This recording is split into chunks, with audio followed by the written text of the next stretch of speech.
a demandé une suspension pour mettre en délibéré les diverses observations qui avaient été faites par les conseils.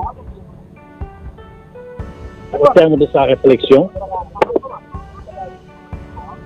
il a décidé d'aller dans le sens du réquisitoire du procureur de la République établi ce jour et demandant l'inculpation du président Ousmane Sonko des chefs de 8 infractions, dont la plupart sont criminelles, et évidemment donc du mandat de dépôt qui devait assortir cela par le jeu des dispositions de l'article 139 du Code de procédure pénale.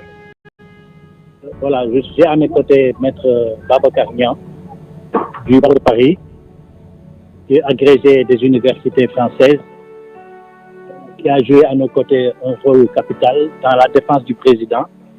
Nous l'avons eu avec nous dans des procédures antérieures et assez récentes.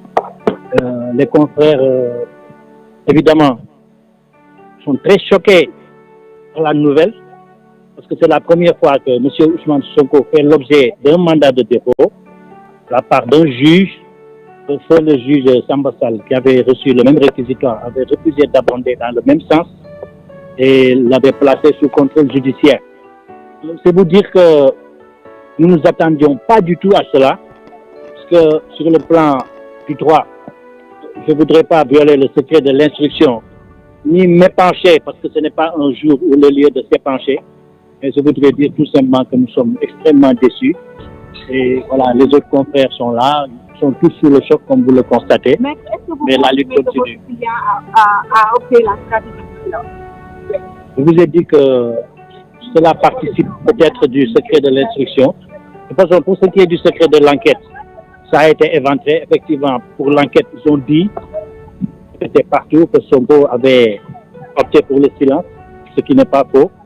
Donc aujourd'hui, peut-être dans la même logique, puisque lui, il est dans la logique du contumace, c'est-à-dire du condamné par contumace, qui a été arrêté. La loi est très claire. Dans un tel cas de figure, la décision rendue par contumace ainsi que les peines sont rasées. Donc elles ne sont plus opposables, elles n'existent plus.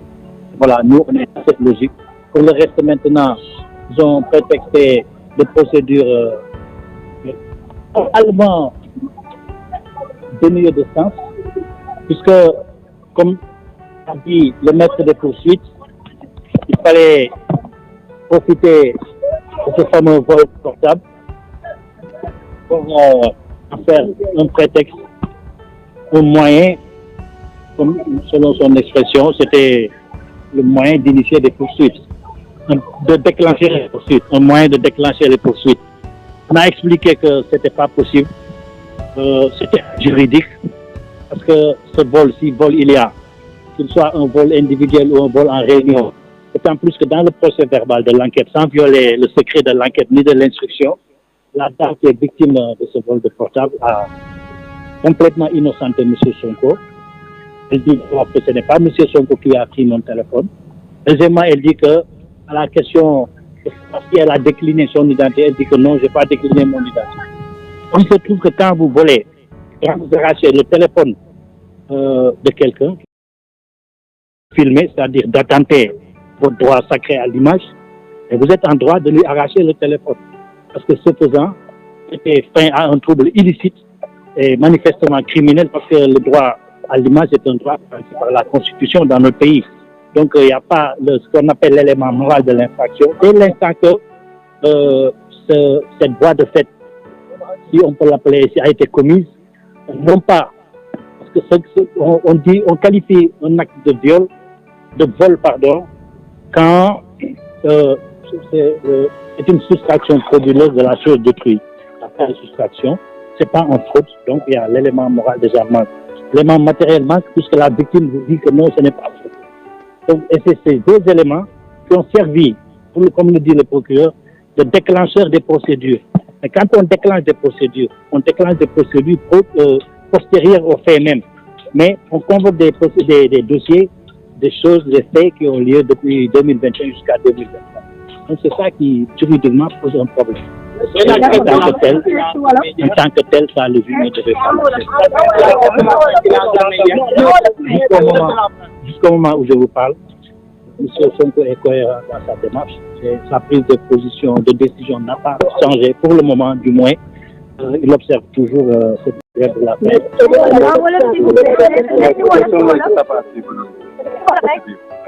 Non, c'est trop peu d'en parler. Maintenant,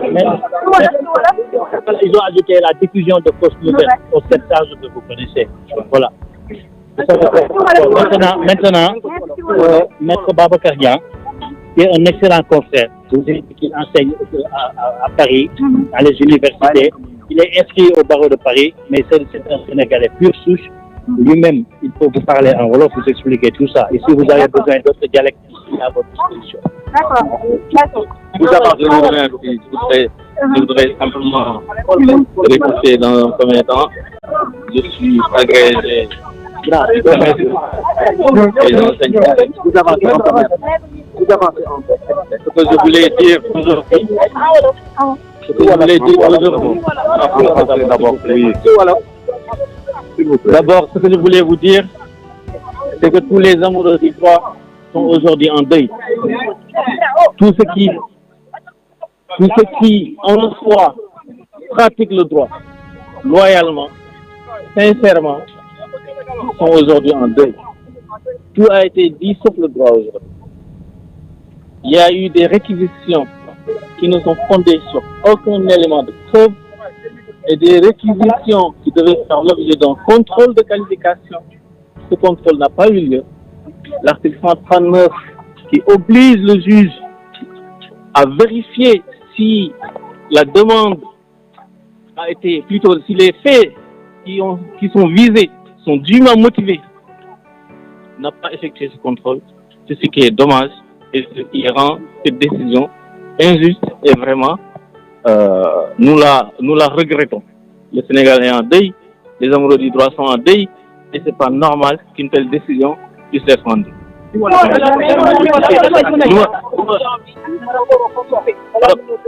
li ñu mën a wax ci décision bi mooy tey ñu bëgg droit ñëpp tey dañoo nekk en deuil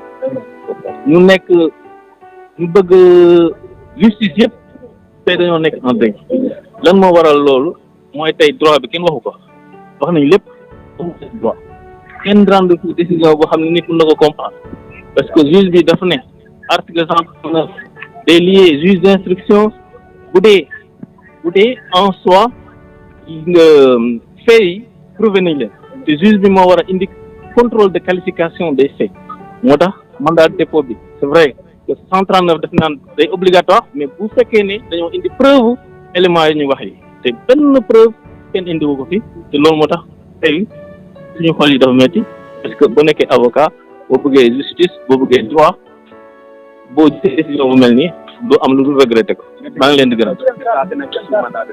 waaw loolu lu ma mën a certifier la juge bi décidé na placer ko su mandat de dépôt malgré la plaidoirie des excellents confrères qui ont tout fait, qui ont tout dit et qui ont ramené des éléments de jurisprudence, qui ont ramené des éléments de preuve. Nos confrères yi indi nañu ay éléments de preuve indi nañu jurisprudence pour wane ni 139 tënkul juge bi mën na décider apprécier xool ndax li ñuy reprocher à l'inculpé ndax dëgg la wala du dëgg bu ko contrôler ci lay décider waaw wala noonu dina def mandat de dépôt mais contrôle amul dañoo décider déposer ko mandat de dépôt te loolu nag ndax Ousmane Sonko waaw loolu li ñu si mën a wax mooy moom il a eu son attitude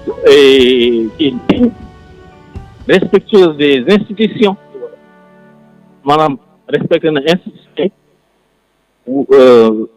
loi bi may na ko mu tontu wala mu bañ a tontu exercer na droit am te loolu. waaw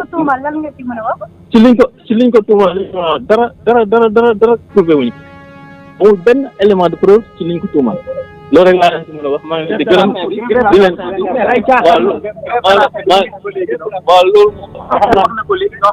waaw loolu grève de la faim mi ngi koy observé parce que loolu droit am le plus absolu loolu wax dëgg ne yàlla kenn mënul.